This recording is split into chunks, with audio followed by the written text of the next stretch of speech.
Madame la représentante de Madame la ministre des Affaires sociales et de la Santé, Madame la vice-présidente du Conseil régional PACA, Monsieur le représentant du Conseil économique et social et environnemental, Monsieur le directeur général de l'Agence régionale de santé, Messieurs les présidents des CIS Paris et PACA, Mesdames, Mesdemoiselles, Messieurs, je suis heureux de vous accueillir et de vous souhaiter la bienvenue aujourd'hui à l'hôpital Saint-Joseph pour ces assises régionales du collectif interassociatif sur la santé.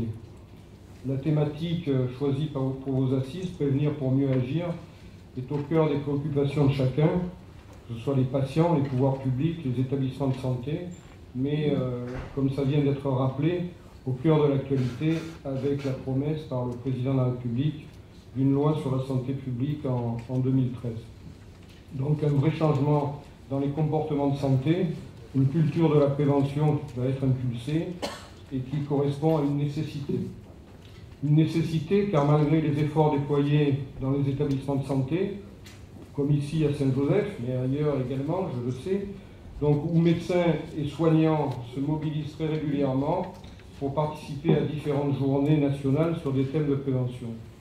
Où également, avec l'aide de l'Agence régionale de santé, ont été développés des programmes d'éducation thérapeutique pour aider les patients porteurs de maladies chroniques et leurs familles à mieux comprendre et donc à mieux vivre avec la maladie, à mieux la surveiller, pour maintenir, grâce à cette éducation, à ces patients une espérance de vie sans handicap. Malgré également les initiatives de l'assurance maladie pour développer cette culture, grâce notamment à un projet dont j'ai eu connaissance en son temps, un projet de déploiement national d'une expérience pilote qui a été réussie dans le département de la Sarthe. Malgré également l'investissement des mutuelles, et je voudrais saluer Simone Di Nicola, vice-présidente de la MNH, et les efforts déployés par la troisième mutuelle de France, dont j'ai le privilège d'être aussi un des administrateurs, et donc le travail réalisé par sa commission prévention que Simone préside. Malgré toutes ces actions, les efforts demeurent insuffisants, et comme nous le disait récemment M. de Roubaix, directeur général de l'ARS, lors d'une intervention dans le cadre d'un séminaire des administrateurs de la Fondation Hôpital Saint-Joseph et de ses associations partenaires, le système reste trop curatif et pas assez axé sur la prévention, dont les crédits demeurent insuffisants. Si le chemin vers une culture de la prévention est encore long, pour autant quelques premiers jalons ont été plantés.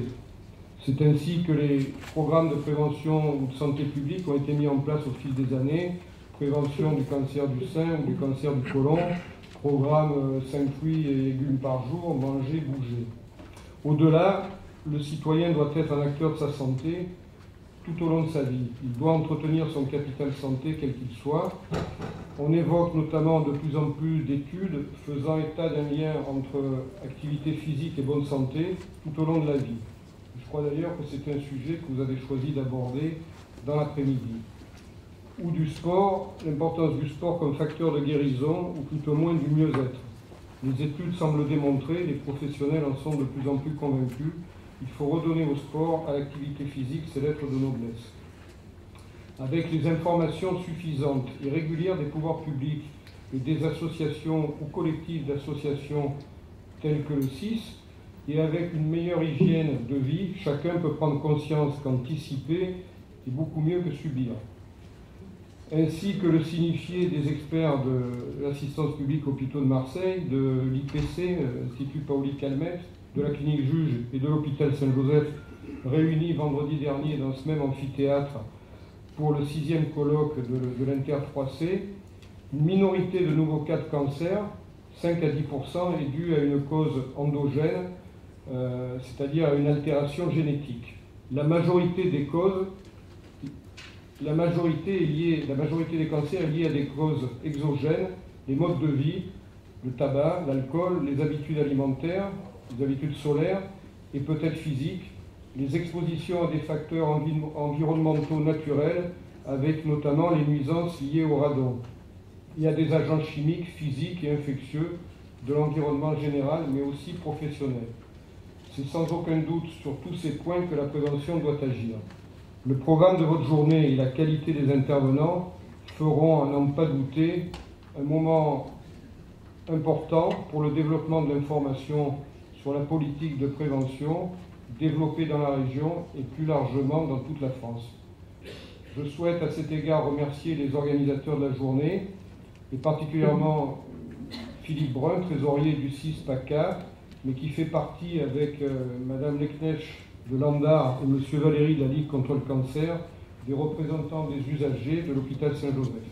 Je les remercie donc aujourd'hui publiquement pour leur implication importante et pour la pertinence de leurs avis qui aident l'établissement à progresser. Je vous renouvelle tous mes vœux de bienvenue et de réussite pour ces assises régionales et donc vous souhaite une très bonne journée à Saint-Joseph. Merci beaucoup.